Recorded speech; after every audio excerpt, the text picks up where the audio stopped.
Ladies and gentlemen, welcome to Insurance Town. I'm the mayor, Heath Sheeran, and I'm the host of this podcast. I'm pumped you're here hanging out with me today. It is a solo episode, so if you want to turn it off, I get it. Not going to hurt my feelings. Today, I just want to work some things out in my head, and I want to talk to my citizens about it. So if you're down with that, hang with me for a little bit. If you're not, I totally understand. Go find your second favorite podcast to listen to. I'm just kidding. Go find an episode that you could go listen to. But, if you want to hang out with me, hang out with me and the rest of my citizens and my sponsors. I couldn't do this show without my good friends over at Canopy Connect, your one-click solution to getting the deck pages you need to quote your prospects. And, also what they've realized is they want to help you to meet your customers where they are and let them work with you on their terms. And so not everyone wants to share their information the same way. When they first built Canopy Connect, they started with one method, and that was to link your insurance kind of like you would hook up your bank to Venmo or PayPal. Over time, they've added more ways, document upload, custom forms, intake platform, all the things. But the clients of their customers, which are you guys, didn't know those things existed. So they'd get the link, sent the carrier screen, they'd sign into the things, and then they'd stop. So now Canopy Connect has fixed that. They have an upfront, simple choice. The best intake platform, as we all know, is the one that gets completed, actually gets done accurately and easily. So now there's different ways. And so they want you to create your own adventure with your customers. If you're a Canopy Connect customer, go check your link flows. If you're new to the show, if you're new to Canopy Connect, go check them out at usecanopy.com. They help you to get the information you need and the deck pages you need to quote your prospects. Usecanopy.com/Heath. Also, my good friends over at OneFort. It's AI for insurance agencies. You can save time and win more commercial P&C by automating submissions, quoting, and binding with AI. OneFort makes your life smarter. It makes it faster and easier, automating workflows to reduce cost and boost efficiency. With AI-powered quoting and servicing and all the things, you close faster. Finally, you can offload that manual work and focus on growing your book. They've already saved insurance agencies thousands of hours already. You want to be one of those, go to onefort.ai and check it out. And lastly, my good friends over at Viva. Viva is unbelievable. They're a VA company that it's more than that, though. They're insurance trained associates. They are licensed in some capacities and in some ways. They help you manage capacity services, reclaim 20 plus hours of your week by offloading, quoting, policy servicing, and carrier management. They have bilingual licensed professionals ready to handle coverage discussions. Every process is recorded on their end and documented in your agency success playbook. For total operational insurance. So they're all tailored to you. They help you choose the right VA for your business.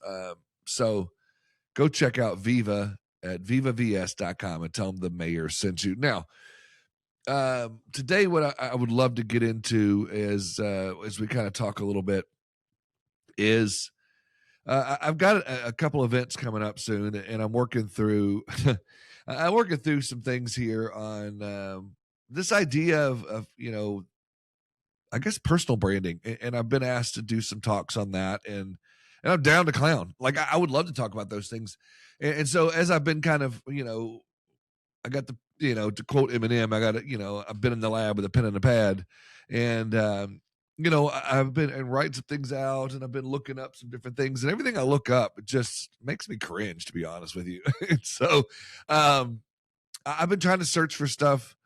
And my process for preparing for a keynote is interesting. I like to go through my own stories and anecdotes and things like that. But also what I like to do is, I may get some inspiration from, watching certain movies that might trigger, certain things in my head, or I'll watch a YouTube channel or two, or I'll just do a quick search just to see, because I want to keep my finger on the pulse and see what's out there.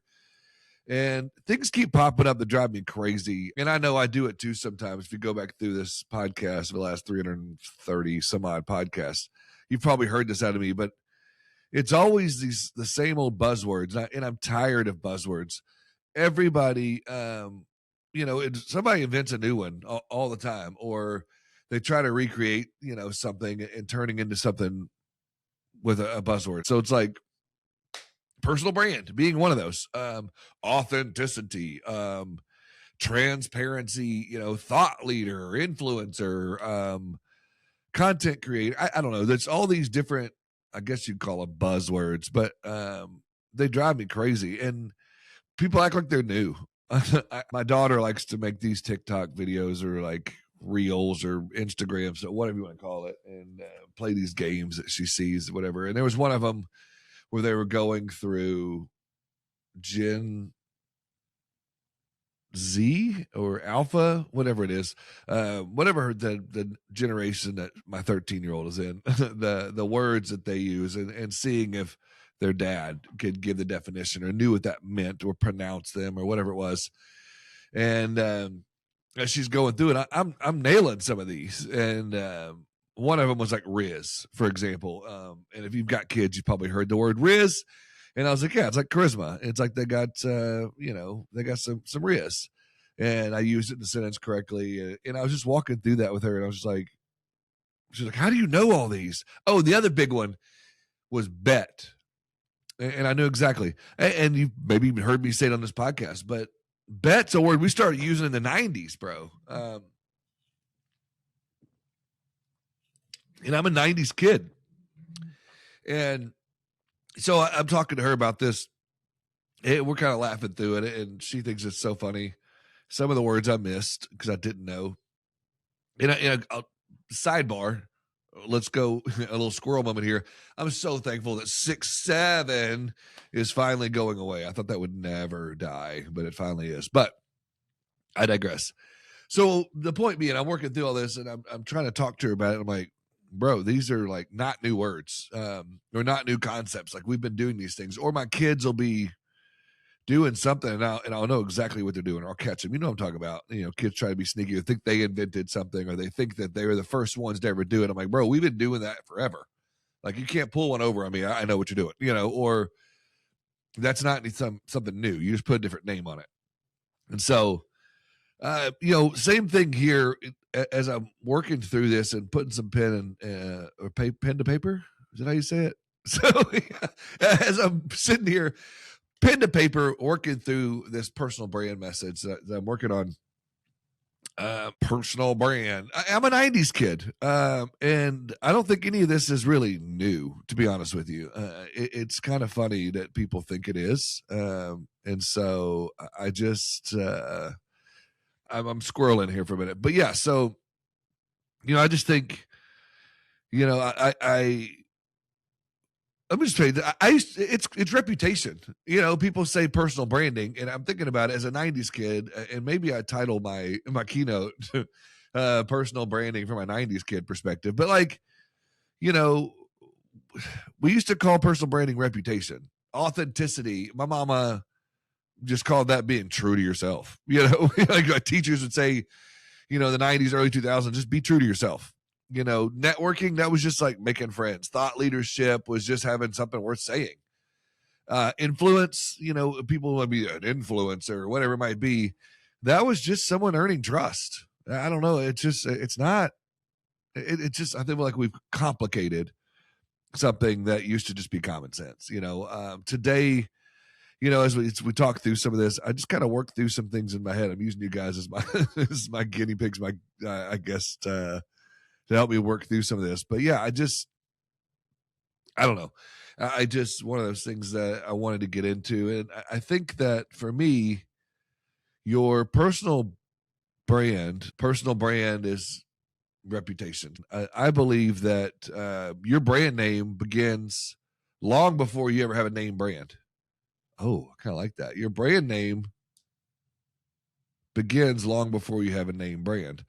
And so like, long before Nike became Nike, or before Chick-fil-A, as you guys know, I love my Chick-fil-A. Sorry. Long before Chick-fil-A became Chick-fil-A, before Apple became Apple, they had a reputation, and people knew what to expect.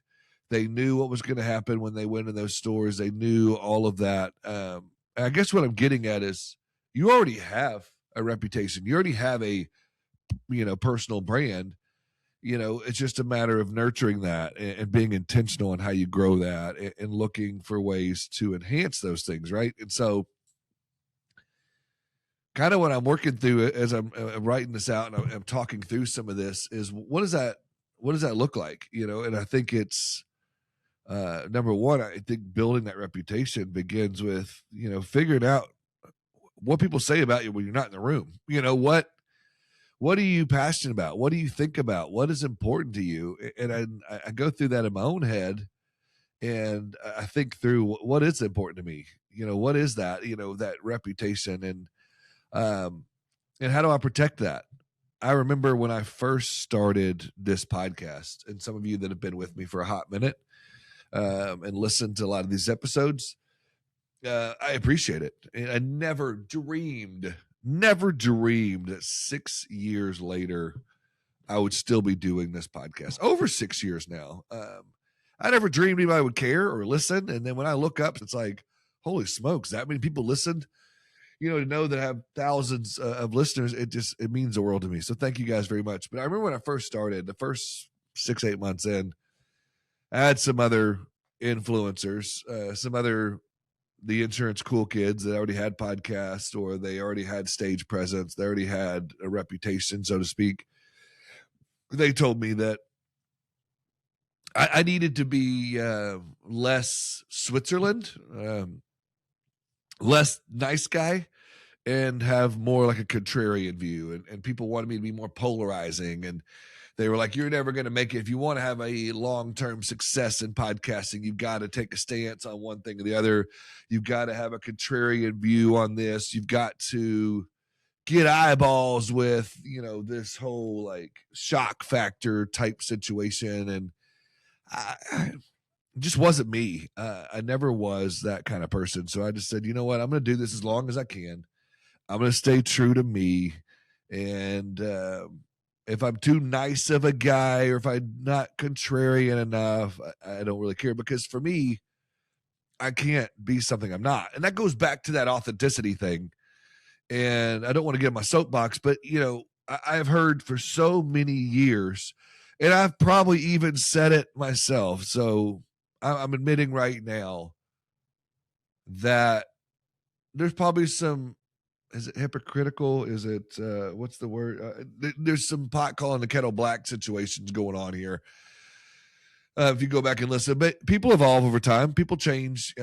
People grow. People mature.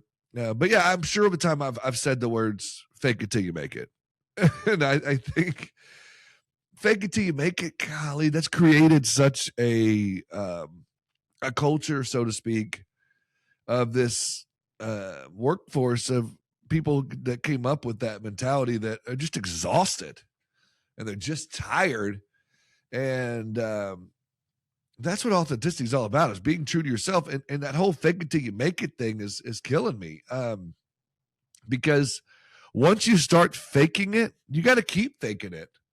It's like I tell my kids, once you lie, you got to continue in that lie, and you got to build upon that lie, and you got to keep staying with it. And eventually you're going to get caught, because you can't keep going unless you're a psychopath.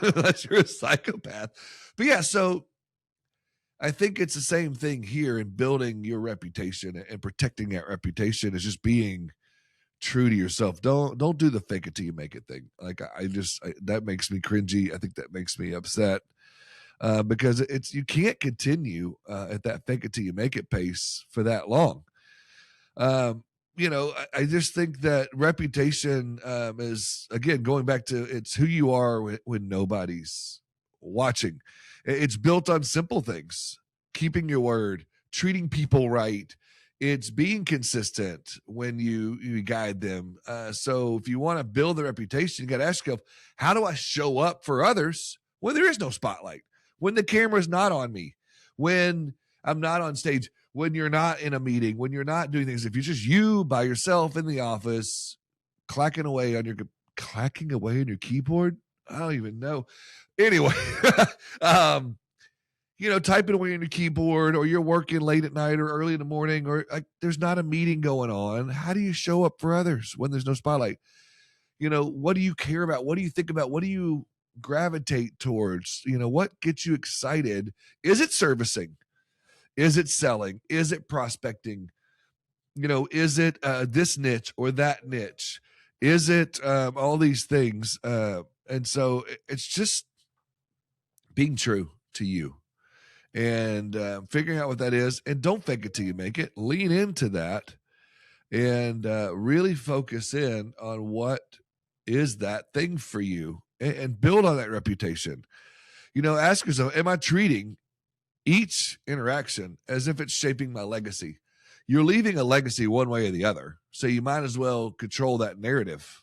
You might as well lean in and be intentional on how that looks and how that acts, but personal brand, all this is reputation, and you're trying to protect that. And I think you could do that by really knowing who you are before you tell people who you are. You can't build a reputation around someone you're pretending to be, right? That's just exhausting. I just really, if I'm going to take a contrarian view, I guess, if people are saying that, now that I'm thinking through this out loud, maybe my contrarian view is just those buzzwords are nothing new. But, the other thing I think about when I think about being true to yourself and think about that authenticity, and people say it's hard and, it's hard to be consistent and hard to do all those things.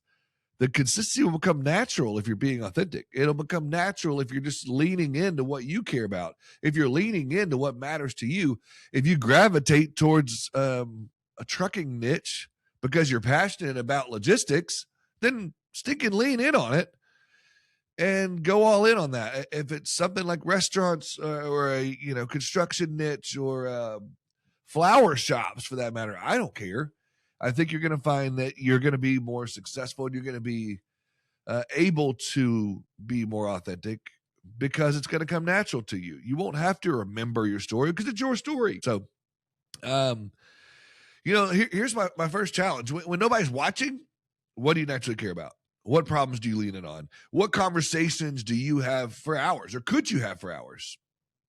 Really think through that for a minute.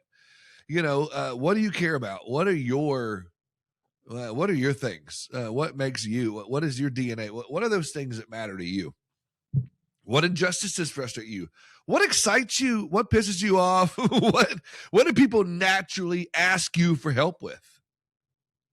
Because buried inside those answers is the foundation of your personal brand, your reputation. Am I right? So, I just think, once you decide those things, then you can decide who you're here to help, because not everybody's your customer. And that's going to be the hard part, is trying to decide who you want to work with and who you don't want to work with. And I do, some of you have heard it, I do a keynote on how to become the mayor of your town or your village or your niche, or fill in the blank after how to become the mayor of. And typically every time I go back to this idea of who your ideal client is, because it's important that you work with who you want to work with and who you don't want to work with, because and if you want to protect your reputation, you want to protect that personal brand, and you want to continue to, build that personal brand, then you got to be able to say yes to those that you want to work with and no to the ones that you don't, because they'll hurt your reputation. If you've got a reputation around the office of taking care of your staff, and your staff matter to you, and taking care of the people that work for you, that take care of you, and then you allow a client to come in that doesn't fit, or that is a habitual complainer, or they cause more service work than needs to be, or they treat your staff like garbage, and you continue to allow that, or you don't fire that client or don't walk away from that client, your staff is going to be upset, and they might even walk, and they might not. But either way, it's hurting your personal brand. It's hurting your reputation because you didn't say no, because you didn't stand up, because you didn't do what you said you were going to do. And I hope that's, something that resonates with you in some sort of capacity, because as I'm working through this, I really just want to make sure, I guess at the end of the day, my point would be there is protect your reputation, protect your personal brand by being able to say no, being able to protect that, build that box. Not to say I want you to live inside the box, but have those boundaries. Redline a few things, do some things like that, make some adjustments if you need to, but yeah, have some of those red lines, have some of those personal boundaries. The other thing, that I would say when it comes to that is ask yourself who you do want to work with. Who do I wake up excited to help? What kind of people energize me? What people fit within my passions? What types of accounts do I work with? What style of servicing do I want to get into? What type of meetings do I like to have? Do I prefer Zoom meetings? Do I prefer in person? Do I prefer group meetings? Do I prefer? I want you to think through that, because it's important. It's important that you work through that, because that helps you to lean in on who you want to work with and that reputation. So that being said, I like that. And I think it's going to help you to, again, build that reputation and protect it, because that becomes contagious. That becomes something that's going to attract more people your way. And then, I think the other thing that's driven me bonkers is I look up and I'm already 20 minutes into this thing or or 25 minutes maybe. I think so many people start chasing visibility before they even build credibility. And, I kind of like that. I think people try to chase visibility before they gain credibility, because every time I research or Google or look for YouTube videos or something on personal brand, try this right now. And maybe it's just my algorithms, but I figure if you did a Google search or a YouTube search maybe on personal brand, you probably see the same thing. It's always talking about how to create content, and how to create this, and it goes straight to the content part of it, and building this and posting 15 times a day. And, actually I saw one video that it said post 3 times a day, 5 days a week, and on the weekends at least post once. And I was like, bro, that's a lot, man. And if you're doing that, good for you. That doesn't work for me. I can barely remember to post once a day, which is why I've started scheduling some. But anyway, I digress. I've said that twice now. I never used the word digress. I've used it twice on this podcast. So, interestingly enough, so I was about to say it again, but I stopped myself. Where was I? People want to build visibility before they've built credibility, or people want to chase visibility before they gain credibility. And so again, going back to this, my Google searches and whatnot, people would immediately go to creating content, posting 3 times a day. That's where I was, 3 times a day, 5 days a week. So my squirrel brain went crazy. So yeah, I think you can't start with the visibility part of it. I think you got to really start building the credibility first, and start thinking through who you are, who you care about, what you care about, what are your values, how do you want to communicate yourself? What is that? I mean, you already know what it is, but now you got to figure out, how you're going to continue to be consistent in that. What parts of your story do you want to tell? What parts of that do you want to lean in on, as you build that reputation? And I think you need to continue to work through some of those things first, and what that looks like for you before you just start creating content, before you start putting stuff out there. And I get trying to test through some of that. Great. But as far as all that kind of goes, I just think it's kind of counterproductive. Sorry. Because followers don't build brands. Reputation builds brands. Keeping your word builds brands. Showing up builds brands. Okay.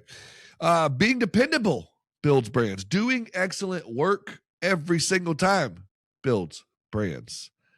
Being trustworthy builds brands. Being consistent builds brands. Internet can amplify, social media can amplify that. YouTube videos can amplify your reputation, but it can't replace one. It can't build one for you. So, as I look up, I see I've already been recording for a hot minute now. I guess I could go ahead and stop because I don't want you to be bored through this with me. But if you've liked some of this, obviously I've still got to build another 20 or 30 minutes of this keynote. So if you want to, I could do a part 2 and we could dive into this. Or if you want to call me and talk to me about it and tell me what your thoughts are, and if I'm off my rocker, if I'm crazy, or if you think I'm onto something here, I don't know. I just think at the end of the day, I want to work through this from a standpoint of this personal brand and authenticity and transparency, and all these buzzwords are not anything new. It's been around a while. And I think I just want to kind of lean into that. If that would be as contrarian as I can get. I don't know. It's just funny.